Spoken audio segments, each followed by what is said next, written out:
ഫഹദിന്റെ ആ രോഗം ഇനി മാറാൻ പ്രയാസമാണ്. പക്ഷേ നിങ്ങളുടെ കുഞ്ഞിനെ നിങ്ങൾക്ക് രക്ഷിക്കാം. കുട്ടികൾക്ക് വികൃതി അല്പം കൂടുതലാണെന്ന് പരാതി പറയുന്ന രക്ഷിതാക്കളെ കണ്ടിട്ടില്ലേ? ചിലരൊക്കെ കുട്ടികളുടെ വികൃതി തരങ്ങൾ പറഞ്ഞ് അഭിമാനം കൊള്ളുകയും ചെയ്യാറുണ്ട്. യഥാർത്ഥത്തിൽ വികൃതി കൂടുന്നതല്ല. മലയാളത്തിന്റെ പ്രിയനടൻ ഫഹദ് ഫാസിലിനെ ബാധിച്ച ADHD അഥവാ attention deficit hyper activity syndrome ആകാമത്. യുവതലമുറയിൽ പലരും ഈ രോഗത്തിന് അടിമകളാണെന്നാണ് ഈ രംഗത്തെ വിദഗ്ധർ പറയുന്നത്. US-ൽ 10-ൽ 1 കുട്ടിക്കെങ്കിലും ഈ രോഗാവസ്ഥയുണ്ടെന്നാണ് റിപ്പോർട്ടുകൾ. ആൺകുട്ടികൾക്കാണ് കൂടുതലും ഈ രോഗാവസ്ഥ കണ്ടുവരുന്നതെന്നും നിരീക്ഷിക്കപ്പെട്ടിട്ടുണ്ട്. തനിക്ക് ADHD എന്ന രോഗമാണെന്നും അത് കുഞ്ഞുനാളിലെ കണ്ടെത്തിയിരുന്നുവെങ്കിൽ ചികിത്സിച്ച് ഭേദമാക്കാനാവുമായിരുന്നു എന്നും ഇനി ഈ 41-ാം വയസ്സിൽ ചികിത്സ കൊണ്ട് കാര്യമില്ലെന്നും ഫഹദ് ഫാസിൽ പറഞ്ഞതോടെ എന്താണ് യഥാർത്ഥത്തിൽ ഈ രോഗമെന്ന ആദിയിലാണ് മലയാളികൾ. കോതമംഗലത്ത് പീസ് വാലി ചിൽഡ്രൻസ് വില്ലേജ് നാടിന് സമർപ്പിക്കുന്ന ചടങ്ങിനിടെയായിരുന്നു ഫഹദിന്റെ ഈ വെളിപ്പെടുത്തൽ.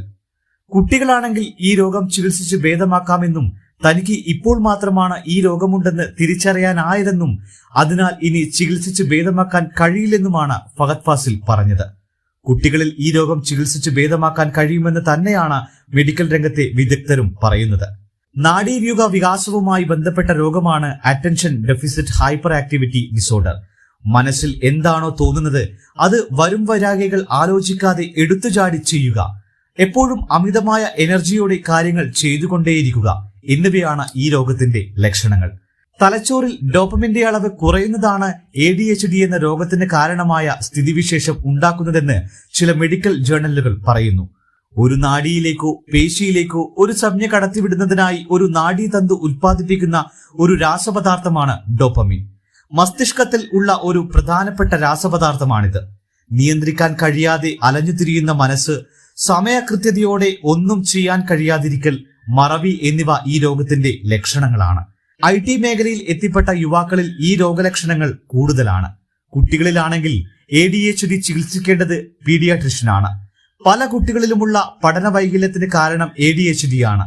പീഡിയാട്രീഷ്യൻ ഈ രോഗലക്ഷണങ്ങളുമായി വരുന്ന കുട്ടികളിലെ ഉത്കണ്ഠ, വിഷാദരോഗം എന്നിവയുടെ അളവ് പരിശോധിക്കും.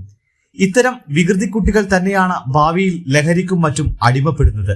ചില സ്വഭാവങ്ങളുടെ അടിമയായും ഇവർ മാറാറുണ്ട്. ജനിതകപരമായ കാരണങ്ങളും ADHDക്ക് കാരണമാകാം. മാസം തികയാതെ പ്രസവിക്കുന്നതും പിറക്കുമ്പോൾ ഭാരം കുറഞ്ഞ കുട്ടികളിലും ഈ രോഗം ഉണ്ടാകാം. പെരുമാറ്റ രീതികൾ മാറാനുള്ള ബിഹേവിയർ തെറാപ്പി ഇതിനുള്ള സിദ്ധൌഷധമാണ്. News desk, Kannur mirror.